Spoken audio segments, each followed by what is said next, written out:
So ఈ disturbing incidents మీరు చూసుంటారు. ఒక మర్కీ ఫీలింగ్ వచ్చేసింది, అంటే మొత్తం అంతా కూడా వాతావరణం మారిపోతుందనే ఫీలింగ్. మీ రెస్పాన్స్ ఏంటండి ఫస్ట్ ఆఫ్ ఆల్? ఈ మర్కీ ఫీలింగ్ అనేది రియల్ ఫీలింగ్ ఇది, అండ్ ఇంకా ఇది దిగజారుతుంది అని నా immediate reaction. This is going to డిటీరియోరేట్ even more. ఇంకా దిగజారుతుంది. దాని తర్వాత ఎక్కడైతే సొల్యూషన్ రావాలో, ఎక్కడైతే మార్పులు రావాలో అది వస్తుంది అని నాకు నమ్మకం ఉంది. కానీ ఆ వచ్చే ముందు ఇట్ విల్ డిటీరియోరేట్ మోర్. ఎందుకంటే ఇట్స్ లైక్ ఎ వైరస్ అండి. వైరస్ మన బాడీలో ఉన్నంత వరకు ఏదో విధంగా అది బయటకు వస్తూ ఉంటుంది. రైట్. ఎక్కడో అన్ఫార్చునేట్గా some girl will be sacrificed for that. ఆ virus is the main thing. అది సమాజంలో ఉన్నంత వరకు ఇట్లాంటి ఇన్సిడెంట్స్ వస్తూనే ఉంటాయి.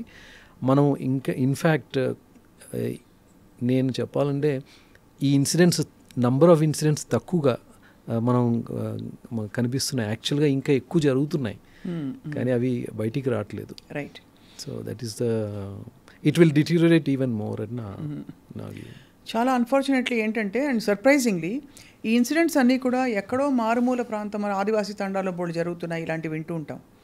ఇవన్నీ మనం చెప్పే ఒక ఎడ్యుకేటెడ్ ఫ్యూచరిస్టిక్ సమాజం అని చెప్పుకునే ఒక చిత్ర పరిశ్రమ కావచ్చు, ఒక మెడికల్ ఫ్రెటర్నిటీలో మనం చూసాం కోల్కతా ఇన్సిడెంట్లో యంగ్ మెడికో, అలాగే మిగతా ఇన్సిడెంట్లు కూడా దాదాపుగా దీని చుట్టుపక్కలే ఉన్నాయి.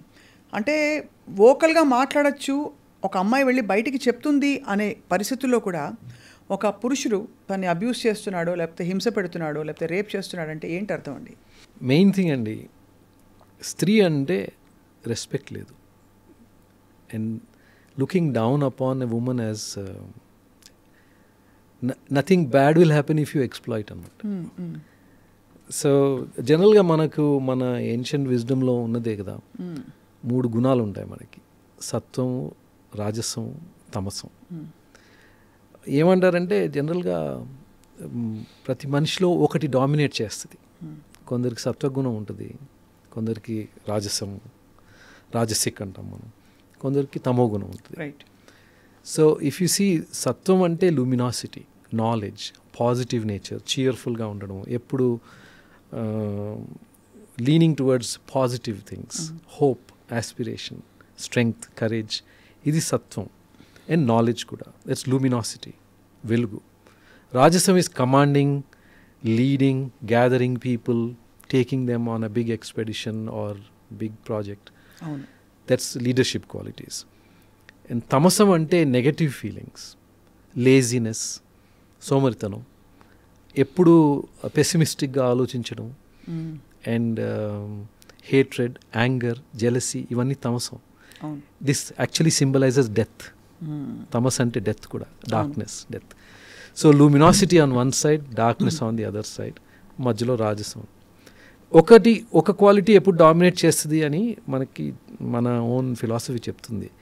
కానీ స్త్రీలో అన్నీ ఈక్వల్గా ఉంటాయి. సా అంటే సత్వము, తా అంటే తమసము, రా అంటే రాజసం. దాంట్లో నుంచి వచ్చింది స్త్రీ. సో మనం ఏ సమాజం అయితే స్త్రీని గౌరవించదో ఆ సమాజం నాశనం అవుతుంది. స్త్రీని గౌరవించకుంటే, స్త్రీకి ఉన్నంత శక్తి పురుషునికి ఉండదు. సహన శక్తి కానీ ఆర్ ఫైట్ చేసే శక్తి కానీ ఉండదు. కానీ స్త్రీ బయటికి మాత్రం వీక్గా కనిపిస్తుంది. అవును. కానీ యాక్చువల్గా స్త్రీ లేకుంటే సృష్టి లేదు. అవును. పురుషుడు కాదు సృష్టికి మూలం, స్త్రీ. It's a female. All God energy is depicted as female only. దానికి కారణం ఉంది, because female is the root principle, living principle of creation. So ఏ సమాజం అయితే స్త్రీని గౌరవించదో ఆ సమాజం ఏ వీక్ పర్సన్ని గౌరవించదు. So when you exploit a woman or స్త్రీల మీద అత్యాచారం చేసే సమాజం ఎంతో వేరే మంది మీద కూడా చేస్తుంది, వేరే వర్గాల మీద కూడా చేస్తుంది. ఎవరు వీక్ అయితే వాళ్ళ మీద. సో అది దీని ఇండికేషన్ ఏంటంటే, పవర్లో ఉన్న వాళ్ళు పవర్లో లేని వాళ్ళని ఎక్స్ప్లాయిట్ చేయడం. కరెక్ట్. స్త్రీకి పవర్ తీసేస్తారు, స్త్రీకి పవర్ ఇవ్వరు. ఈజీ టు ఎక్స్ప్లాయిట్ అని. యా. ఇప్పుడు చాలా విజిబుల్ ఇండస్ట్రీయే తీసుకోండి, film industry.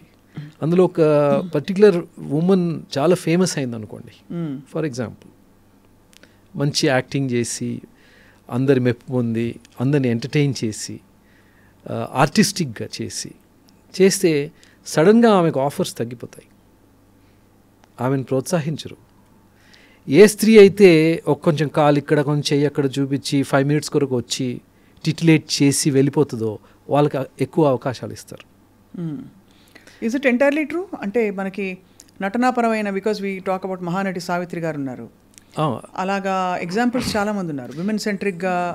Take examples, you are referring to examples of the 50s and 60s and even 70s. అంటే అప్పుడు పరిస్థితులు బెటర్గా ఉండేవి అనుకోవాలి మరి. ఎస్, అప్పుడు ఎథిక్స్ బెటర్గా ఉండేవి. అప్పుడు మెన్ విమెన్ని రెస్పెక్ట్ చేసేవాళ్ళు, కథలో ఒక పాత్ర ఉండేది. ఇప్పుడు ఎక్కడి నుంచో వస్తారు విమెన్, కథలోకి వెళ్ళిపోతారు, అసలు కథలే లేవు మన ఎంటర్టైన్మెంట్లో. Right, hero face slow motion అవే, there is no real story. అందులో ఒక elemental conflict, overcoming or hero's arc మారడం అట్లా ఏముండదు. There is no such thing. Entertainment is a big business. అందులో విమెన్కి ఒక నీచమైన స్థానం ఇచ్చేస్తున్నాము. సో ఇందుకొరకు this is an indication, it's a sign.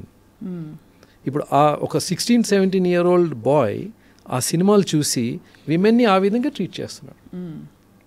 So Madhubala కానీ, మీనా కుమారి కానీ, సావిత్రి కానీ వాళ్ళు ఎప్పుడైనా ఐటమ్ సాంగ్స్ చేశారా అని మనం ఆలోచిస్తే చాలా తక్కువ. స్పెషల్ సాంగ్స్ అని ఒకటి అలా కనిపించవచ్చు, కానీ ఈ కల్చర్ లేదు ఆ రోజుల్లో. టిటిలేషన్, women shown as an object only, nothing else, అది చాలా తక్కువ.